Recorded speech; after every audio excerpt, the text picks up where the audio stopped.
আসসালামু আলাইকুম রহমতুল্লাহি ওয়া বারাকাতুহু। আমার নাম মোহাম্মদ ইমদাদুল্লাহ। চলুন শুরু করা যাক। আজকে আমরা সূরা ইখলাস বলবো অর্থ সহ। আগে বলতাম সূরা ইখলাস শুধু, এখন আজকে বলবো অর্থ সহ। বিসমিল্লাহির রহমানির রহিম। পরম করুণাময় অসীম দয়ালু আল্লাহর নামে শুরু করছি। কুল হুয়াল্লাহু আহাদ। বলুন তিনি আল্লাহ এক।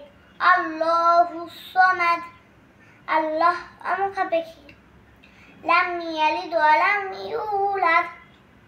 তিনি কাউকে জন্ম দেননি এবং কেউ তাকে জন্ম দেয়নি।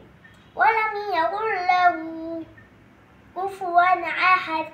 তার সমতুল্য কেউ নাই। সাদাকাল্লাহুল আযীম।